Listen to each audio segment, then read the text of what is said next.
All right. Well, that's right at 2 o'clock, so I guess we can get started. Well, welcome everybody. Welcome to another New Church Impact webinar, where today's conversation should be very interesting because we have our former OGMP, the Reverend Dr. Dick Hamm, uh, here with us. If you don't know who he is, yes, he was a former OGMP, but he has lots of hats that he wears. Uh, One of the things that I know Reverend Dr. Hamm through is through his books, and particularly this one, the 2020 Vision. He's written a couple other books, for instance, From Mainline to Frontline, Recreating the Church Leadership for the Postmodern Age. So those are some other works that he's been on. He's pastored a couple other congregations, started new congregations. He's a consultant on top of everything else, and uh, a great person. And Dick, thank you so much for coming to talk with us. So I would like for you to, maybe introduce yourself and put in any kind of extra information that we don't have. So please, Well, by all means. thank you, Jose. It's great to be here. I appreciate the opportunity to demonstrate to the church that I'm not dead. I'm alive and well, and it's wonderful yet to still be a part of the Christian Church Disciples of Christ.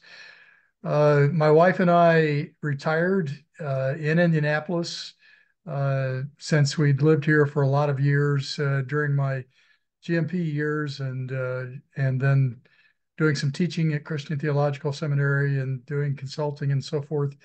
So we just decided to stay here. We have lots of friends in town, and this has been a good place for us to land. Um, and so these days, thanks be to God and to the pension fund, we have opportunities for travel uh, and uh, and to be with friends around the world from time to time. And so, but my heart is really still with the Christian Church Disciples of Christ, and my heart is still with the whole idea of new church ministry. So, really glad to be with you. Well, thank you so much. And again, for folks, I know that you're probably really interested about the topic here about new church ministry. New church ministry has a deep history.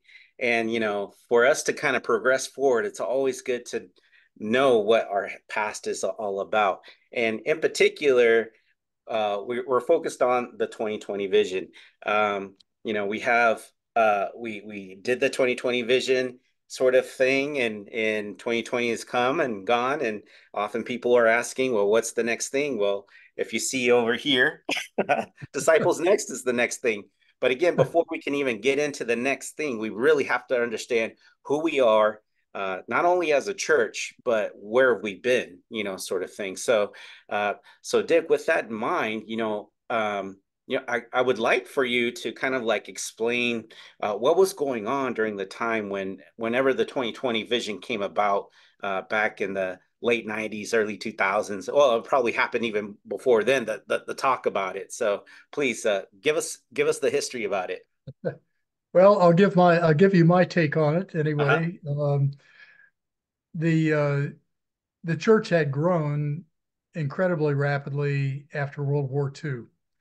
As the builder generation returned from the military, and as they returned from wartime production and so forth, and many of them, the younger people of that generation, settled into newly forming um, rings around our cities, as well as returning to home in some cases to small towns and county seat towns and so forth, where we had always had traditional strength.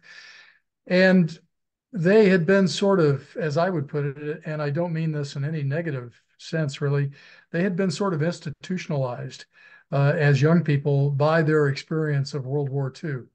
Mm. They had been taught that by being in the military and otherwise being a part of the war effort, uh, that it was important to be a part of something larger than themselves. something larger than the local. And they thought of resources flowing from the local to the larger picture. And that's really what drove a lot of the energy in the Christian Church Disciples of Christ in both the United States and Canada after World War II. But as those post-war years began to pass, uh, the church began to be a little more defensive as they saw changes taking place in the culture. Uh, and some of those were political changes, some of them were economic changes, some of them were moral changes. It was a lot of foment after World War II. And so the churches moved from a place of being concerned to start new congregations to a position where they became a little more protective of the congregations they had. Mm, And so we saw the new church movement within the disciples taper off beginning in the early 1960s. And by the middle of or late 1960s, uh, new congregation establishment had almost ceased to happen. We were moving from a time when we had seen dozens of new churches started every year to a time when we saw maybe 12 started per year. Church Extension, uh, then known generally as Board of Church Extension, was always concerned about new church establishment as they had been since they were established themselves back in the 19th century. But and so they had the Church Advance Now program that they came up with to sort of counter that turning in on itself kind of experience of the churches, to help the churches think outwardly again and to think about establishing new churches. And that was a good and faithful program led by Jim Powell, who would later become president of Church Extension. But it was pretty hard to counter that cultural force that was occurring in the churches in those days. Later, Deborah Thompson headed the new congregation establishment effort. And so there's always been some effort to try and start new churches. But the church as a whole sort of lost its enthusiasm for that as its attention began to be drawn toward a sort of a defensiveness against the rapid change in the culture. mm. And as the church began to think about itself in terms of maintaining what it had rather than investing what it had in mission and in new growth. So would you say that would be like happening in the 90s, the 80s? When is that Yes, like mentality going? I would say the 80s particularly, and going into the 90s. Okay. And just Yeah, for people's awareness, when Dick is talking about new congregation establishment or NCE, that is New Church Ministry back in the day. yeah, exactly. Just put it some Yes, context for some folks. yes. So as I came into the office of general minister and president as the first boomer to have that position, I was concerned about the fact that the culture was changing so rapidly and the church was not changing very rapidly to meet the needs of the generations that came after the builder and silent generations. Okay. And I had felt, in fact, that we were beginning to sort of drift a little bit in our understanding of our purpose and mission. And so I regarded my number one job as general minister and president coming in to help the church clarify its mission and its purpose. Why are we here? What are we doing? And how shall we move forward? Um, and it was out of those several years of thinking together with the church at large, with the general board, and with core leadership of the denomination about what our purpose really is. That all led ultimately to 2020 vision. And the idea behind 2020 vision, which is to be a faithful, growing church. Growing is an important word there. Faithful, of course, is the most important part. You got to be faithful, or there's no point. Why would you grow? Uh, why would it be a good thing even for you to grow? So to be a faithful, growing church that demonstrates true community, deep Christian spirituality, and a passion for justice. Those three core values, spirituality, community, justice, come right out of uh, the prophet Micah, chapter 6:8. What does the Lord require of you? Right. So that was the vision was, first of all, a values clarification exercise. And then we set some goals in living out that vision. We set a goal of establishing 1,000 new congregations by the year 2020. And the vision was actually, it took several years to get the vision shaped up and informed to bring before the General Assembly. So it was not really affirmed by the church officially until about 2020, or pardon me, until about the year 2000. Mhm. Um, so between 2000 and the year 2020, we said we would start 1,000 new congregations. We would revitalize 1,000 of our congregations because we had so many congregations stuck in the 50s and the 60s and seemingly unable to move past that. We would become an anti-racist, pro-reconciling church because the face of America had changed after World War II. We were a predominantly white church since our roots are in Scotland and Ireland. But as we became increasingly American, seemed to me we need to look increasingly like the people in the United States. And we were really North American, not just American. So also looking like the people in Canada. Mhm. And in order to get our numbers to look more like our mission field, if you will, our primary mission field, North America, we needed to learn how to be welcoming and open to people who were not Scotch Irish or who were not white, Mhm. but who came from other ethnicities and races. So that was a really important part, I think, of the vision as well. And then the fourth goal was to establish or develop the leadership necessary to start 1,000 new congregations, to revitalize 1,000 congregations, and to become an anti-racist, pro-reconciling church. So I felt those things all together set us up well for what God was calling us to be and do in the 21st century. Mhm. Um, and that was really the motivation behind 2020 vision. Yeah, that's really awesome. And for folks that don't know, what Dick was just talking about were the priorities of the Christian church. The and Wesley will put a link on there if you don't know what they are. We still have a link to it, even though it's past 2020.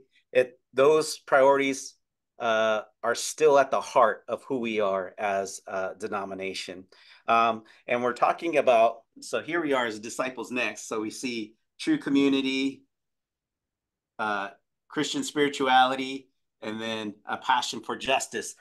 As we said, that is the vision that leads us as a denomination, and it still leads who we are as New Church Ministry and how we go out and approach um, uh, training, equipping, assisting, and multiplying emerging and affiliating leaders. So, um, as you were, looking at the 2020 vision, sir, like, is there like things that were influencing? Because when we talk about the 70s in the church planter movement stuff, before I was a disciple, I was in the evangelical movement and was part about church planter training. We had to learn about this history of church planting.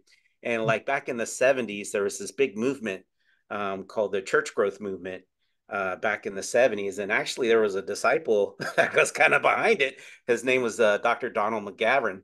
And was there any kind of influence from the outside of what the rest of the our ecumenical partners were doing that kind of like help influence what was going on within the disciples during that time?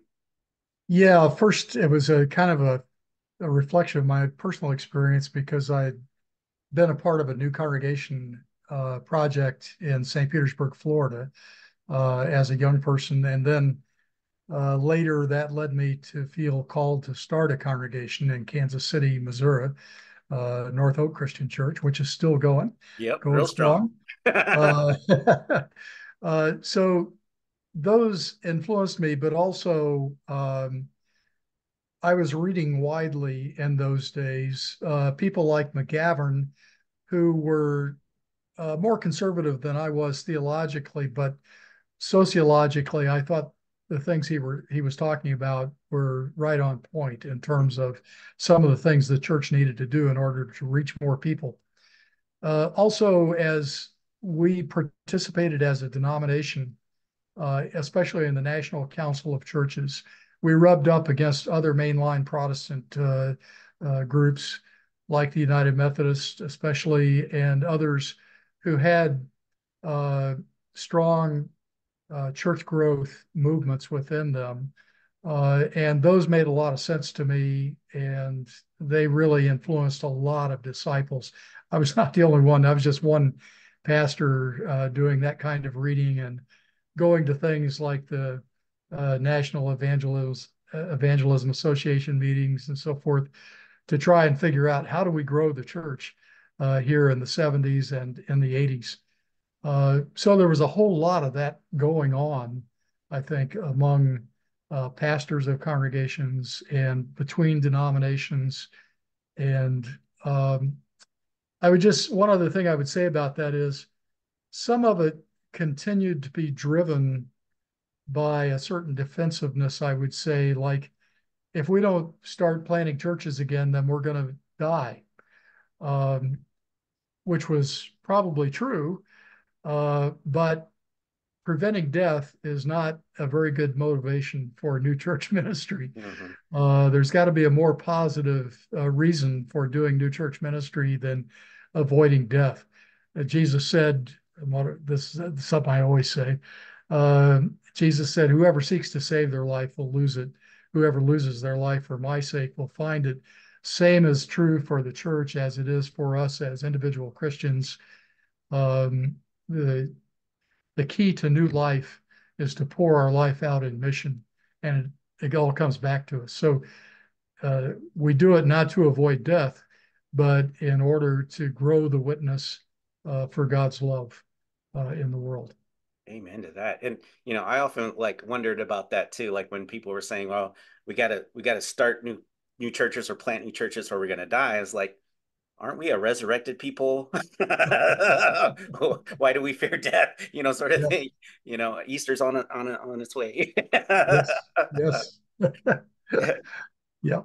So in the 90s, in the late 90s, and the early 2000s, that's when I was starting my ministry. I was in my like young 20s in the early 2000s, and there was a lot of and the way that I encountered the disciples, because I was part of the independent Christian church, and looking at different ways of starting uh, planting churches, and I encountered the 2020 vision.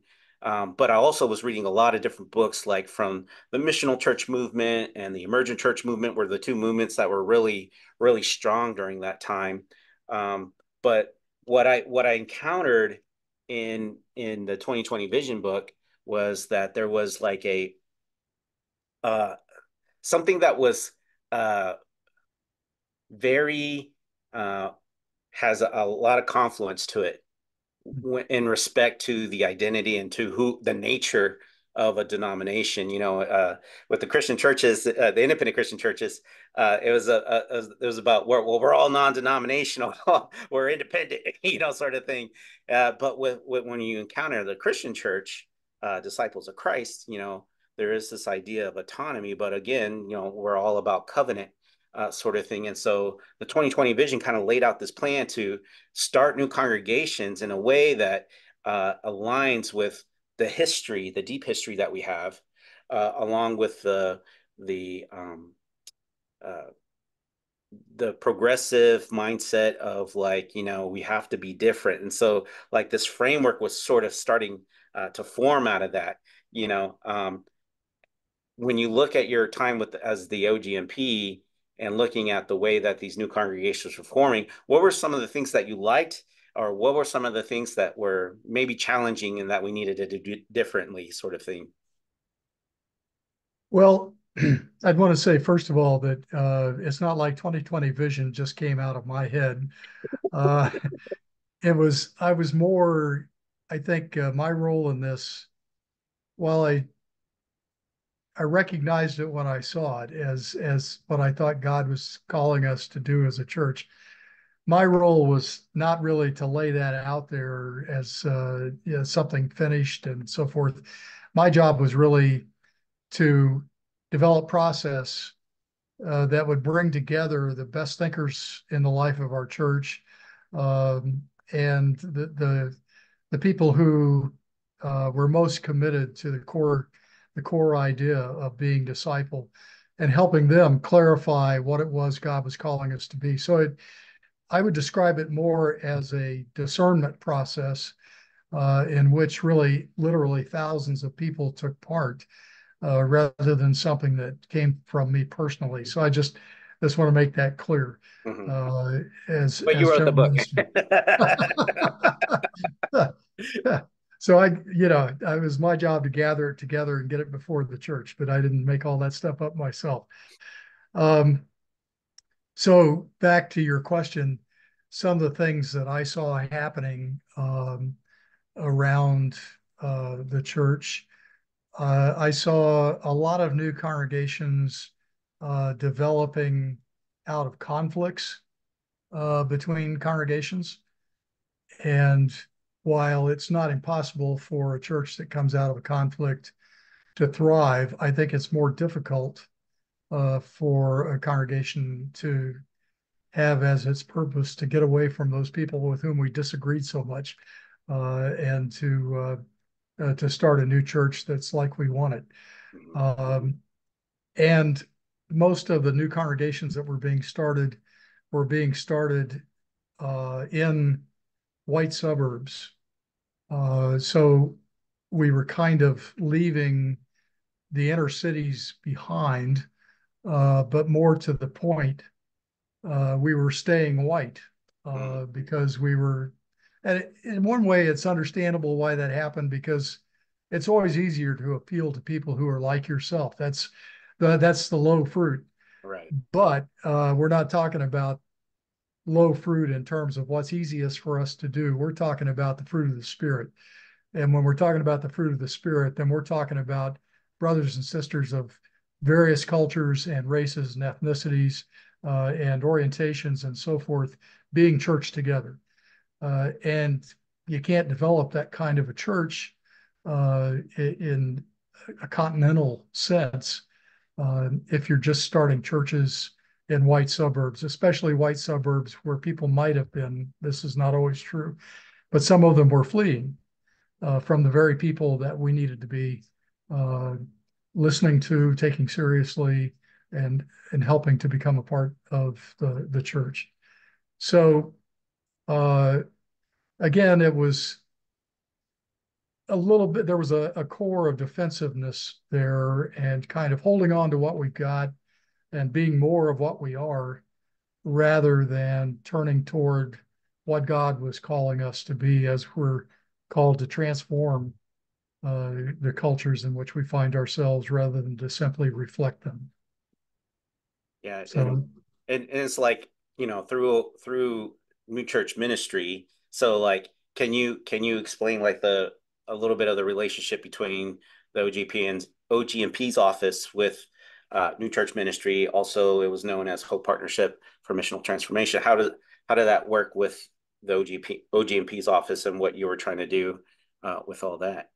well, the church extension called together a confab of people from around the life of the church at Jim Powell's behest and at my behest also to talk about what our goals for new church should be. And we had a consultant there to work with us. His name was George Bullard. Ironically, I later became partners with him in consulting. Yeah. But at that meeting, um, I was suggesting that we needed to set some goals for new church establishment, and I was suggesting something in the 600s. And Bullard said, "No, you got to go at least 1,000," which just kind of made me turn paler than I am, because 660 in 20 years seemed like a pretty big challenge. Mm, But the more that meeting moved on, and we talked together and prayed together and discerned together, we realized, yeah, we're really 1,000 is the right number. Um, so Church Extension retained its leadership along with me in this new church movement. This was, again, was not something that was initiated just by me. It was really Church Extension doing their job, um, and helping the church grapple with this missional uh, commitment to new church ministry, and that really bore fruit. mm. Yeah, and as you saw, like as we were approaching uh the 2020, before pre-pandemic, Yes. what were some of your feelings towards like how we were doing that mission? Because we achieved the 1,000 congregations before 2020. It was in 2019 Yes. that we announced we hit this mile marker sort of thing. What were some of the thoughts and feelings that you were thinking about as we attain that? Well, one of my thoughts was that back in 2020, people said you must be nuts. there's there's no way we can start 1,000 new congregations, and so the fact that the church did that, uh, it was very exciting because I mean, obviously the Spirit was at work, and God did that through the church, and so that is very exciting. That was very exciting to see happen and to be able to celebrate. That was my first thought. Um, the second thought was that it was there were a lot of churches, and still are a lot of old congregations that are passing away. And it's difficult to see old churches pass away because they've had wonderful ministries in most cases. And people have loved those churches, and those churches have loved their people. And it's hard to see those churches pass away. But um, if churches can't adjust to serving the needs of the world as it is now, it's inevitable that those churches will pass away. Um, I've been pleased to see that most of the new church starts uh, have been among racial groups and ethnic groups and so forth that we didn't have so many of before this new movement beginning in 2020. So that at Rick Morse's retirement celebration here at the church in Zionsville, Indiana, I was invited to speak, and I just said to the people there, uh, Rick Morse, and by extension, all the people on his team and church extension and all the people who were involved in New Church, you have changed the face of this church.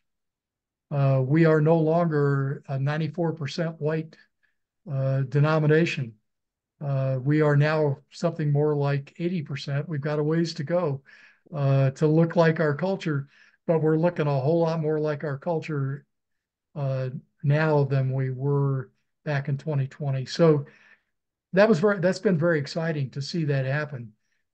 The challenge, of course, is to fully embrace for the whole church to fully embrace those new congregations, to learn what we need to learn from them, to see what the Spirit is doing in those churches, so that that can be carried into the older churches that need revitalization still. Mm, My favorite my favorite church consultant joke is I have good news and bad news.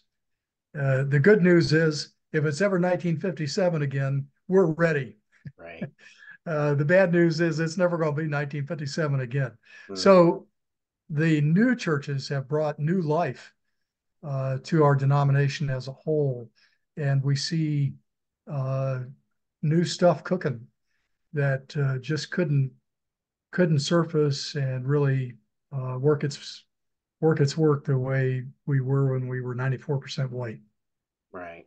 And when we're talking about whether congregations can really pivot to the needs of the community, 2020 now, when lockdown happened, when the pandemic was in full swing, a lot of congregations had to do that pivot, Yeah. whether they were new in their establishment or if they were a chartered congregation for a couple 100 years or 70 years, they had to pivot. And if they didn't, then they had a hard reality that they had to face. And so I found that a lot of our congregations uh, did step up to the challenge now, Yes. and I tell everybody now it's like that moment of lockdown. And as we're moving away from lockdown and into this pandemic informed world, that we have to be that different church, and that new church ministry now is taking on a different kind of idea. Instead of like thinking about new congregations as new church ministry, that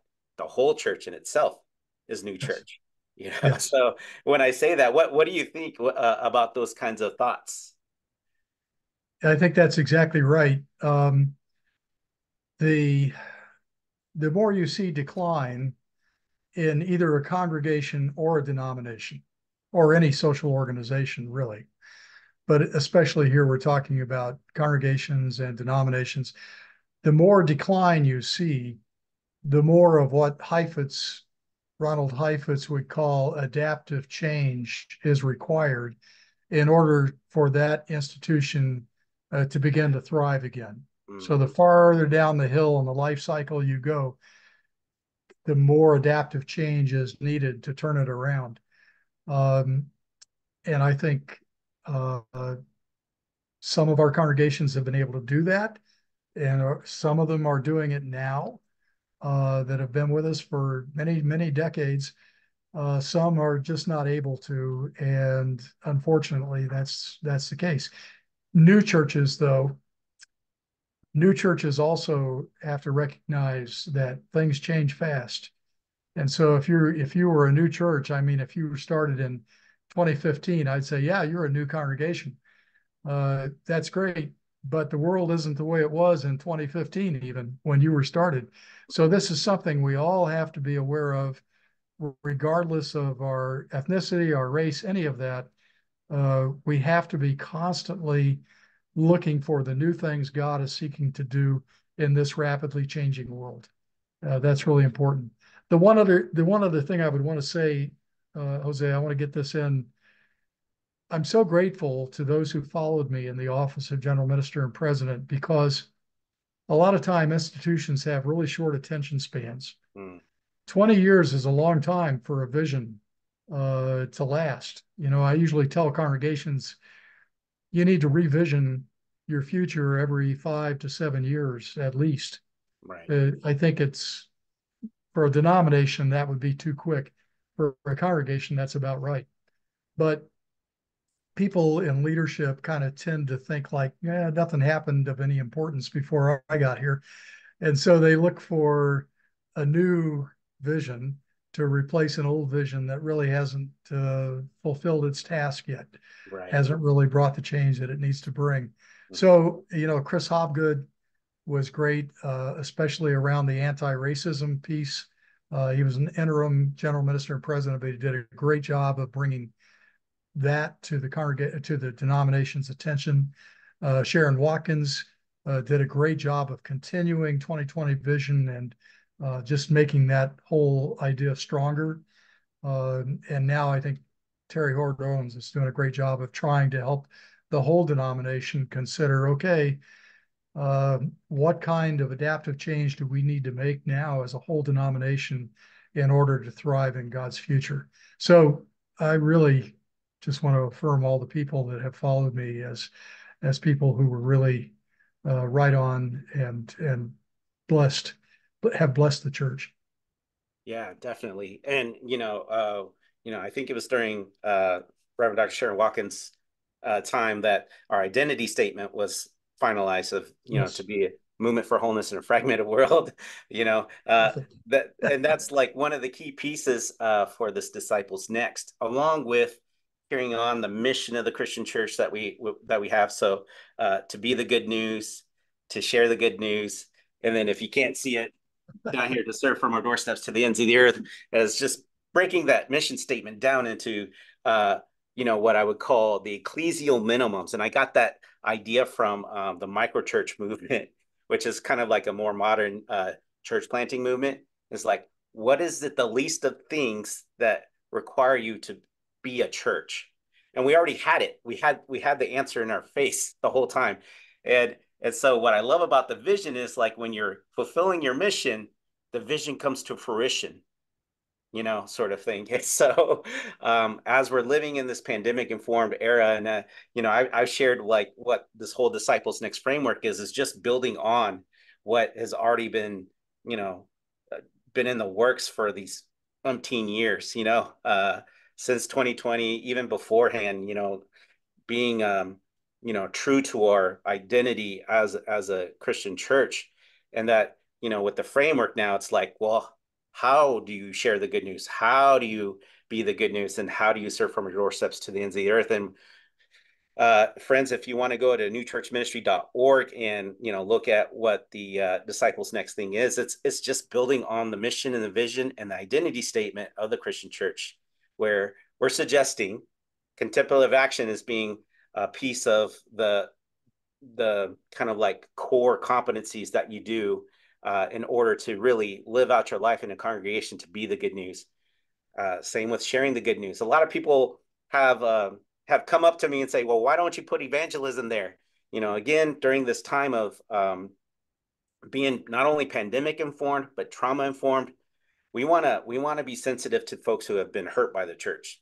Yes, evangelism is very important. The word of God is like foundational. There's no getting around that.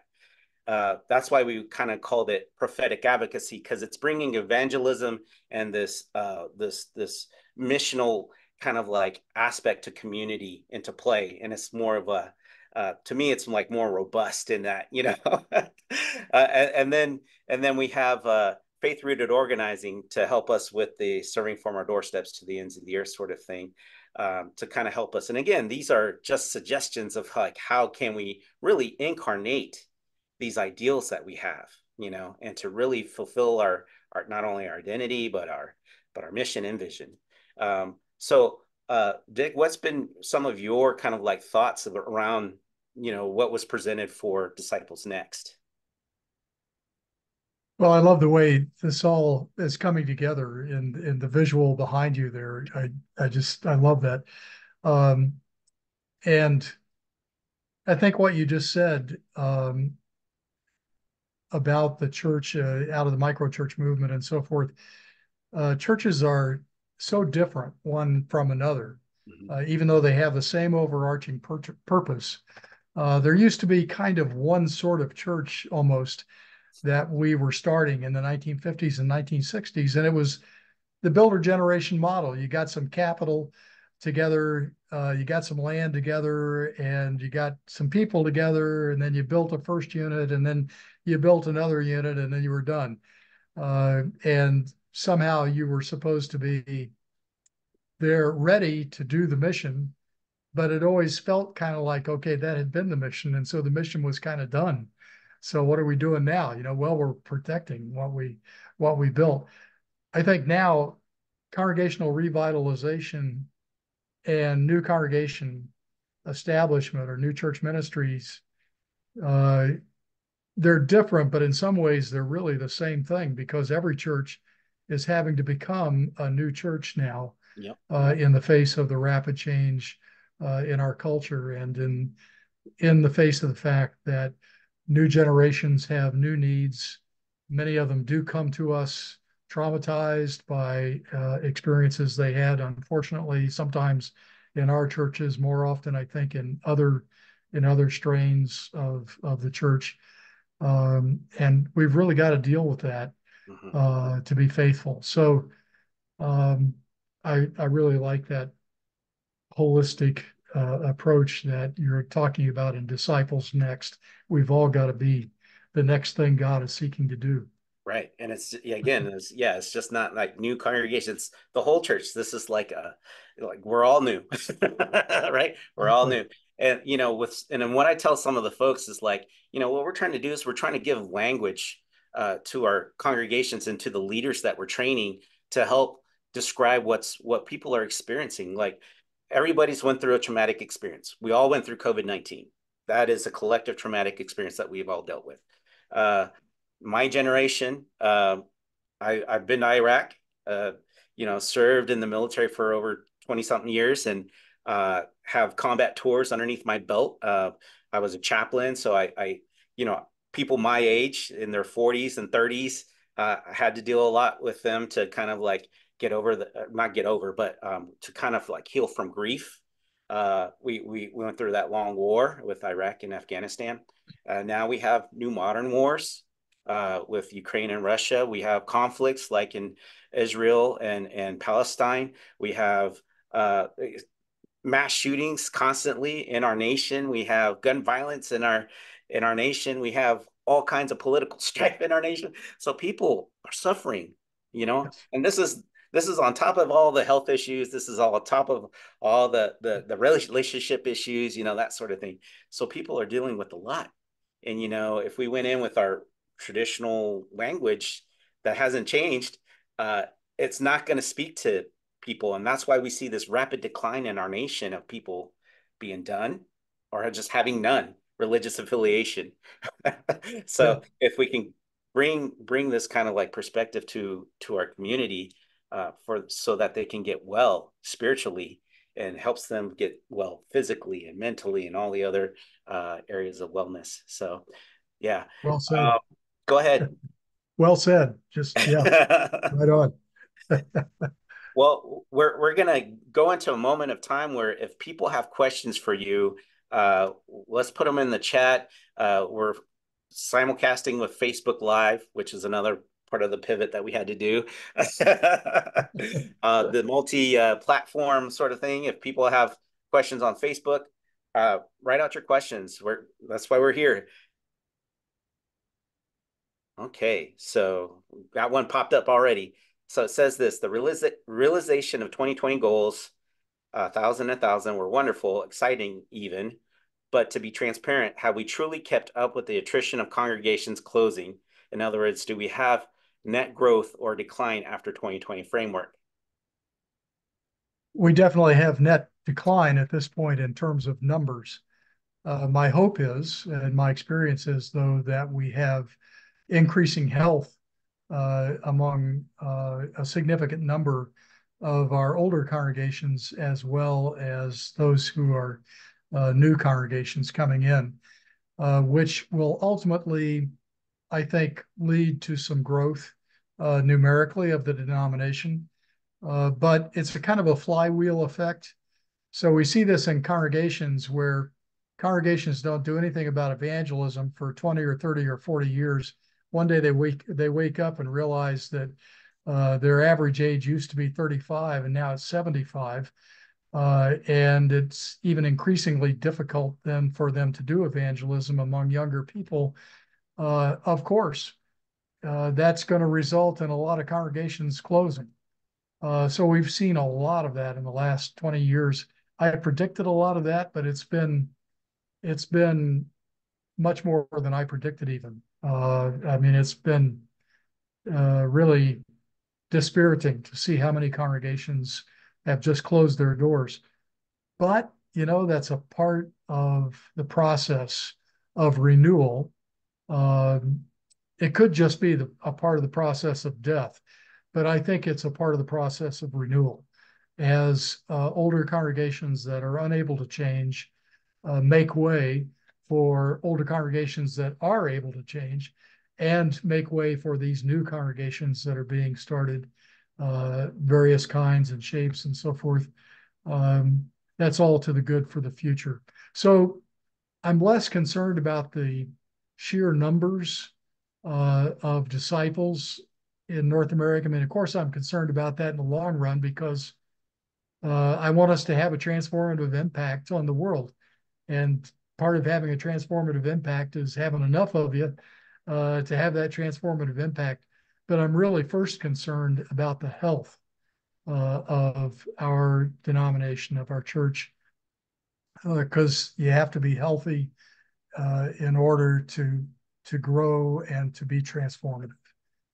So I'm feeling pretty good about what I'm seeing. I grieve with congregations that are going out of business because I've had a couple of churches I served that have been down that road, and it is a painful, mournful road.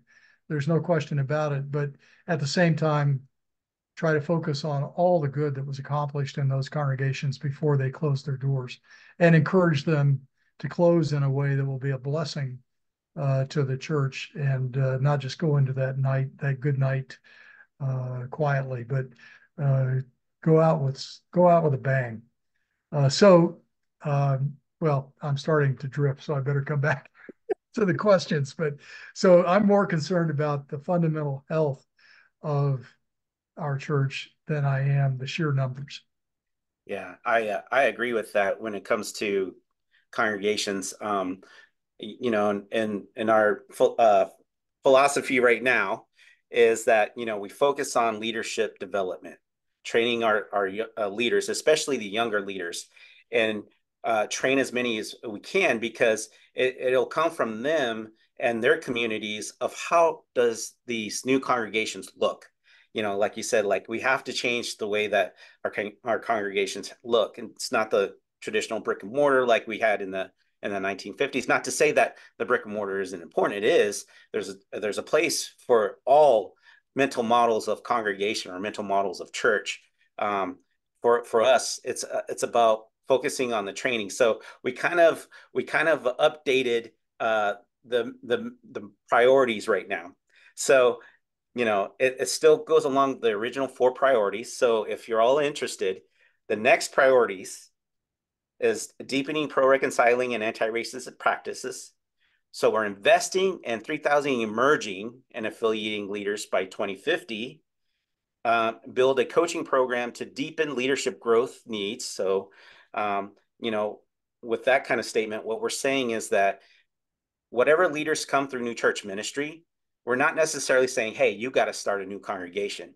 These leaders could possibly go into a, a, a chartered congregation and no telling what kind of growth or what kind of renovation or revigoration, what kind of innovation comes from out of that. So that's what we're talking about there. And then build on transformational experiences and foster smaller groups and deeper connections. So again, I mentioned about the micro church, you know, the time of the mega church. Some places are going to be able to support mega churches and things of that nature, large congregations, but majority of it's going to be smaller congregations, smaller, and I would say faster, more adaptable congregations. And we have to recognize that is valid. Those are valid places of ministry. So Yes.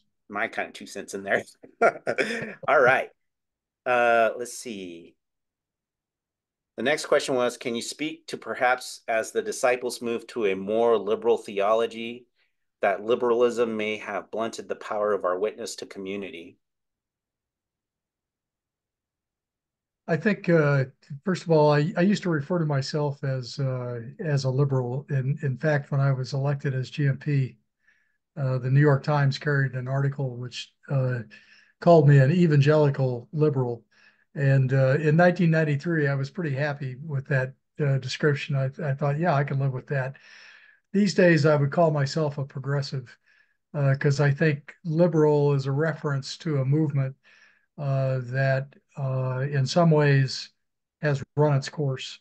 And so I think progressive is a better word as we seek to build progressively stronger community that's rooted in gospel values. Um, so liberal, I tend to associate with politics. Progressive, I tend to associate with what God is doing in the world, and I want to be a part of that because the arc of justice is, or the arc of the universe is bending toward justice. God does that, and God is calling us to help bend that arc. And progressively, we bend that arc toward greater justice and community, true community. So um, I think when we couch the gospel in terms of liberal versus something else, that we are in some ways diluting the real transformative power of the gospel itself. So language matters. And one of the things I tried to deal with as general minister and president back in the 90s as the kind of headbutting that we see going on right now in the culture was really getting started and going strong in the 90s, was to say, let's let's reason together. Let's do less in each other's face, and let's sit down and talk together and think through together what God is really calling us together to do. Mm, Now, it's hard for somebody who is directly being oppressed by practices of the church to be patient with that kind of a process. Some people are able to do it, some people aren't so able to do it. Uh, so it's asking oppressed people a lot to wait for the church to get around to understanding its own gospel values. But there's no magic wand you can wave uh, to suddenly make everybody understand all that. It takes a process of talking to each other and um, really understanding each other and focusing on what God's trying to do among us. Just to give one example of that, I think the real change that's taken place in so many of our congregations in regard to sexual orientation issues doesn't have so much to do with resolutions we passed at General Assembly. It has more to do with the courage of people who are LGBT oriented folks who came out and made their sexuality known and surprised a lot of people who had loved them and cared for them for years, and all of a sudden, or oh, uh, you're a lesbian person. mm, Um, I didn't know that. Well, that makes people rethink what they think about those kinds of issues when somebody they care about comes out and says who they are. mhm, Um, so it's not so much, I think, making proclamations as it is to really live that community together, talk to each other, pray together, be church together. And I think God's Spirit does the rest. right. Uh, so, yeah, sorry, starting to preach there. No, it's all good. You can preach as much as you want, sir. The other question was, do we have any de facto tests of fellowship for new and affiliating congregations? That sounds like a question for you, Jose. I would say the short answer is no, because again, the when we're talking about new congregations and starting new congregations or bringing somebody from a different denomination that wants to affiliate with the disciples, the general church, it's not our responsibility to kind of like police that. No, it's not. It's the regional church. We have a document called the Design of the Christian Church, and it lays it out very well.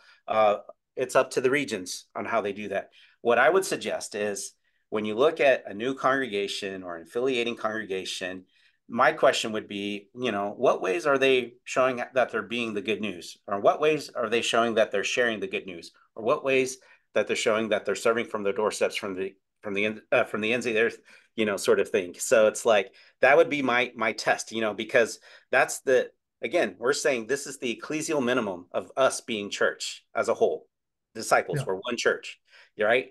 So yeah, that's my answer. What do you think, sir?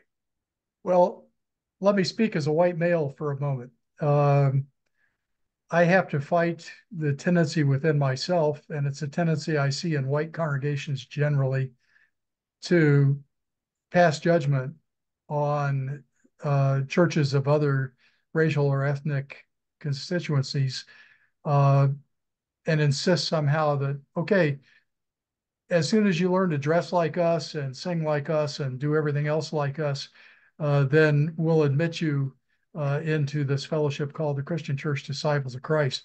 Um, when God is trying to speak through some of those congregations to some of our old white stodgy congregations.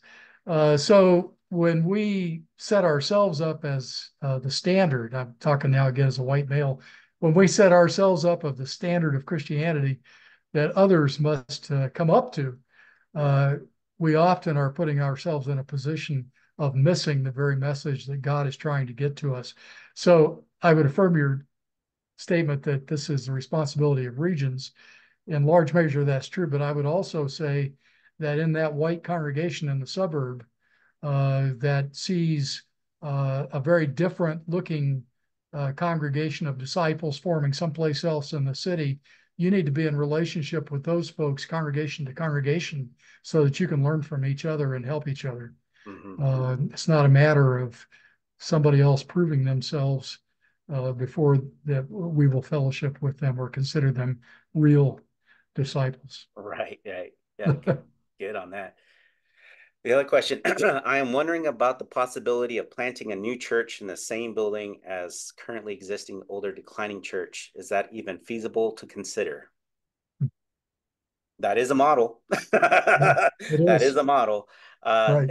Again, it's all depends on your community. And this is one thing I like, I stress a lot is like, what does your community need? What is your community saying? Because a lot of people have these grandeurs or these visions of grandeur saying, God's calling me to plant something here and I'm going to plant it like this. And them it's going to be all kumbaya. And that might not be the case for the community needs. And so like, again, this is the reason why I'm going away from the church planting language, because that's very colonialistic. It's colonizing. Um, it's different from this approach that we're talking about, this movement making approach, because there's a sense of community organizing in this, that you have to get the voices of the people first, uh, along with the voice of God, you know. So God might be telling you you need to be in this place, but it's the people that are going to say this is what's happening to us, and this is where we would like to hear God, or we'll like to see God at, you know, that sort of thing. So that's my 2 cents. Dick, what do you think? I would just say to new congregations, uh, be careful what you ask for. uh, it may be a wonderful thing for you to move into a facility that's been home to another congregation and that maybe still is a home to nest there and so forth. It may be. On the other hand, though, uh, someday there's going to be deferred maintenance coming around, Mm, and you could very easily become enslaved to that building the way some of our older congregations became enslaved to those same buildings. So it may be great. It may be something to do temporarily. Um, uh, just just be careful what your mission is and how that would fit with your mission, rather than kind of going for it simply because finally we don't have to worry about moving chairs every Sunday morning or something because we're right. meeting in a school or wherever it is we are. Yeah, that's so good. And you know, this, you know, might be a time to prop up the rest of the denomination. We have services, you know, Disciples Church Extension Fund has advisors that can help you in like asking these questions and looking at buildings and things of that nature. And I would suggest have a close relationship with your regional minister and the regional new church commission, or whatever they're calling it, uh, in your region, because we can't do this alone. This is not a solo work, right? Uh, Developing a community of faith is a community effort. So you need a Yes. community to surround you with that. And that's the benefit of being part of who we are, you know, as the disciples, because we are there as community. And we want to see you succeed in that. Yeah. Okay, so all right, here's a good question. How are disciple churches being affected by Christian nationalism thinking? Well, this is a big one because it's so powerful and can be so subtle. Um, Anytime religion uh, and patriotism get mixed together as though they are the same thing, there's going to be disaster. I think history shows that abundantly. Um, a nation like the United States, which is a superpower, which as a superpower is concerned with maintaining stability in the world and so forth. And that means we often find ourselves in wars. Whenever you get into a war, it's really easy to identify what the nation is trying to accomplish with what uh, God is trying to accomplish. And those things are, I won't say seldom or never, but they're often not the same thing. So we have to be careful not to allow ourselves to fall into the trap of identifying our Americanness or our Canadianness with our Christianness. Um, those are both nation, religion, those are both important identities that we have, but we really have to be careful about mixing those because you can end up with a brew that is really disastrous in the end, both for the faith and for the nation.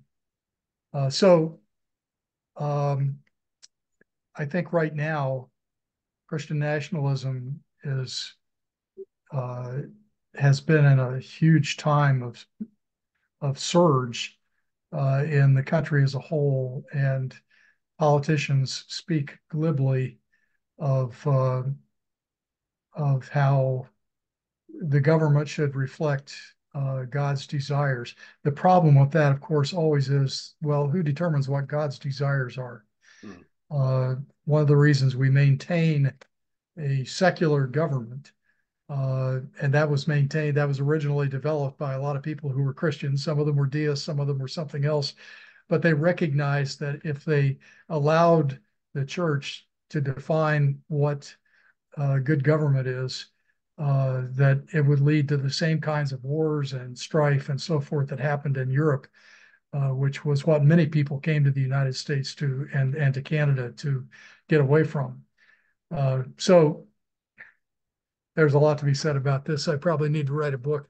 So I won't write that right now. I'll just say it is a very important issue and one that we need to uh, keep before ourselves. I identify with something that the French philosopher Camus said once.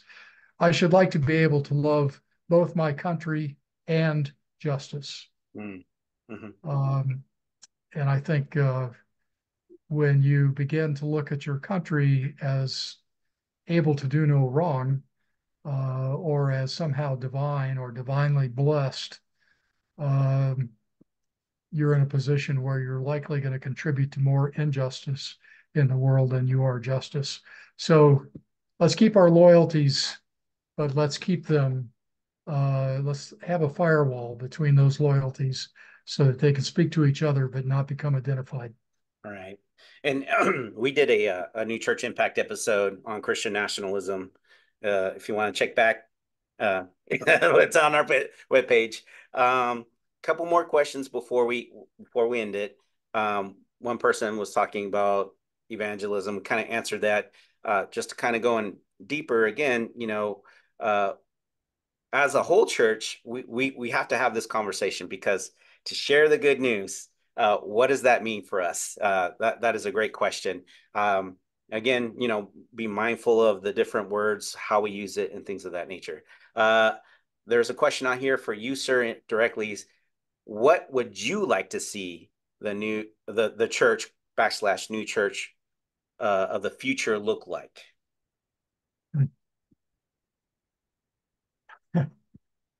Well, I'm an old dog, so it's probably not going to be a church that speaks uh, entirely to me. It's going to speak to some other people who need to hear some different things than what has typically nurtured me in my 76 years. So it's going to be different. Um, but it's going to be the same in the sense that to be a vital church, it will have to spend time and energy discerning what God is trying to do in that community and aligning itself with their understanding of what God is trying to do in that community. So um, all of the outward things like what kind of music they use or what the order of worship is or some of the other things, um, I don't I don't worry about that.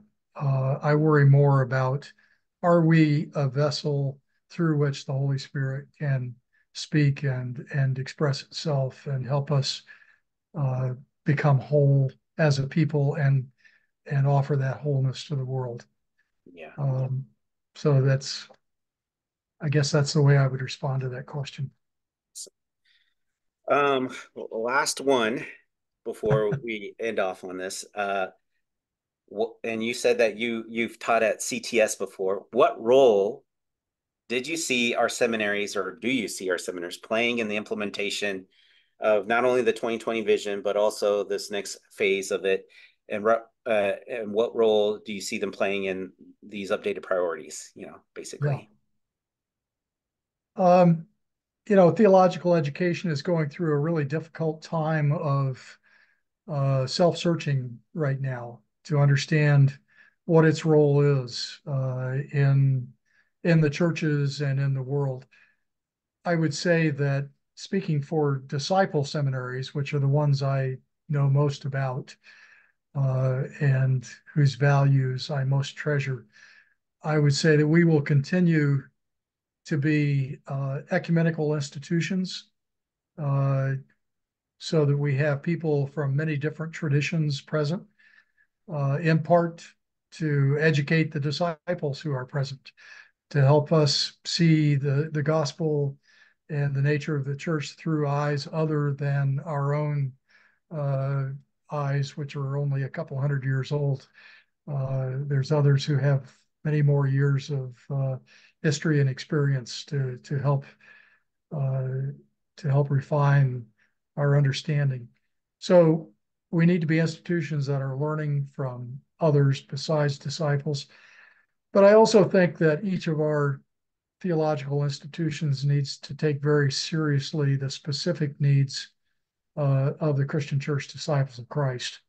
And so they should all be making available quality history and polity classes for disciples and helping disciple students clarify their own values as disciples of Christ in the context of theological education, Mm, so that they don't just kind of come out general Christians who don't really understand how their own denomination works, but they both are people that have a broad understanding of the faith, but also how that's lived out in our particular institutional form. right. Yeah. Um, and this kind of goes along with what Wendy Wilson's question was about how important is it for pastors of new church to be seminary educated? To me, I want to get people as young as CYF age. I'm going to CYF camps. Our camping conference, I'm like super pumped about our camping conference programs through all the different regions. I support as many as possible. I've been keynote speakers to some because that's the future of our leadership. For me, and if we don't have them at a young age, they're not going to. Sometimes they might get the bug and go to seminary. But like, how can we take a person from primary camp all the way through Cairo camp, their CYF camp, to get them to an homeschool, and then from homeschool to seminary, and all along the way, we're encouraging them that there is a mission that God has given them, and that they can start ministry right here, right now, to the people that God has given them the heart for. Uh, if their heart breaks for particular people, more than likely God's heart's breaking for those particular people. So what are you going to do about it? Sort of Yeah, thing. And so encouraging people to, that's why we have these other programs throughout, Leadership Academy. You don't have to be seminary trained to come to Leadership Academy. Anybody can come to Leadership Academy. Helm has different programs for people that are in college before seminary, and then there's seminary students. When you get into seminaries, we got the disciples on campus. We got ecumenical chaplain programs on these different institutions. So um, my question would be is like, how do we foster growth in a person's faith through their time as they're developing spiritually? And then when seminary, I think seminary is important. Like if a person wants to help their denomination continue to move forward, they're going to have some of that, need to have some of that, on top of the business programs and all this other stuff. So I hope that answers everybody's questions on that. Yeah. So, so now as we're ending the program, sir, if somebody wants to get in contact with you, what are some different ways that they can get connected with you?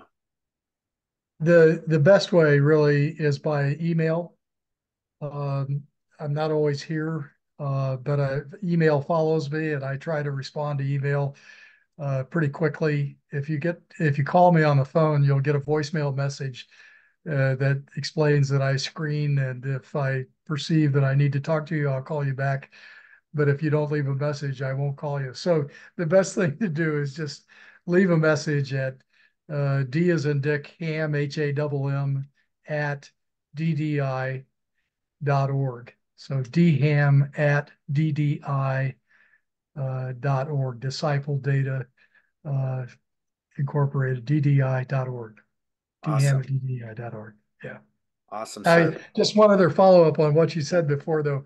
Yeah. Uh, the earlier we bring people into the orbit of the larger church, the less deconstruction they have to do if they finally go to seminary, or Mm, the less deconstruction they have to do at any point in their life. And the more they can focus on construction instead of deconstructing ideas that they got someplace that no longer serve them well mm. as they grow in the faith. So I really affirm your notion of seeking to pull young people in early on Early in on, any way yeah. we can.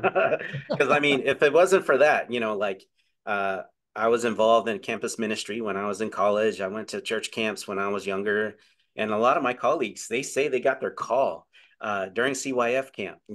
Over here in Tall Oaks, here in Kansas City, Missouri. you know, so Yep. yeah. Silver Springs, Florida. Oh. So support Camp Conference also, along with New Church Yep. Ministry. Well, sir, well, thank you so much for being here and having a conversation with us. And I want to thank each and every one of you who are here on the Zoom call, who are watching us through Facebook.